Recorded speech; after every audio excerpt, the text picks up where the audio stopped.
preserve, protect, and defend.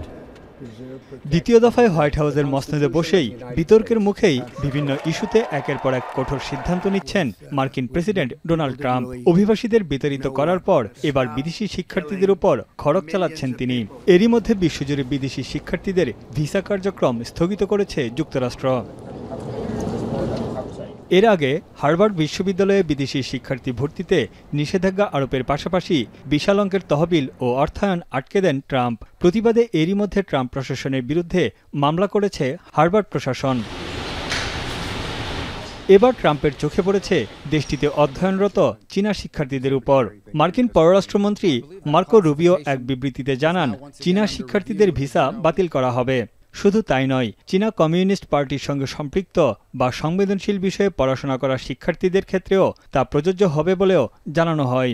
রুবিওর এমন ঘোষণাই যুক্তরাষ্ট্রে পড়াশোনা করতে যাওয়া আন্তর্জাতিক শিক্ষার্থীদের জন্য আরেকটি বড় ধাক্কা বলে মনে করছেন সংশ্লিষ্টরা।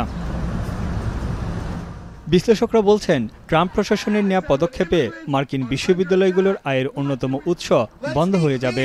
এছাড়া দক্ষ ও মেধাবী কর্মী খুঁজে পেতেও বেকায়দায় পড়বে মার্কিন প্রযুক্তি প্রতিষ্ঠানগুলো, যা গোটা শিক্ষা ব্যবস্থাকেই হুমকির মুখে ফেলবে। Could be very, very consequential in a couple of ways. So in some fields, international students are absolutely essential to the work that is done on university campuses, particularly in many STEM fields, many high-tech engineering fields. যুক্তরাষ্ট্রে অধ্যয়নরত বিদেশি শিক্ষার্থীদের মধ্যে ভারতের পরই চীনের অবস্থান। 2023-24 শিক্ষাবর্ষে দেশটিতে উচ্চশিক্ষায় ভর্তি হন 2,80,000 চীনা শিক্ষার্থী।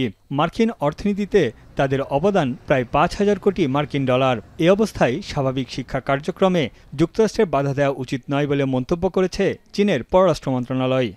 我们注意到有关动向，中方一贯认为，正常的教育合作和学术交流不应当受到干扰。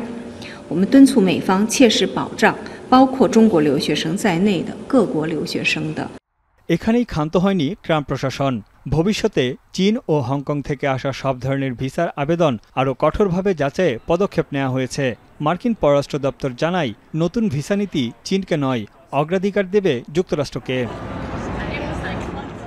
বর্তমানে চীনা কমিউনিস্ট পার্টির সদস্য সংখ্যা 9 কোটির বেশি, যদিও বেশিরভাগেরই সরকারে কোনো ভূমিকা নেই। বিশেষজ্ঞরা বলছেন, সদস্য না হলেও কমিউনিস্ট পার্টির সঙ্গে চীনা শিক্ষার্থীদের যোগসাজশ থাকার সম্ভাবনা অনেক বেশি। তানভীর জানি, এখন বিশ্ব।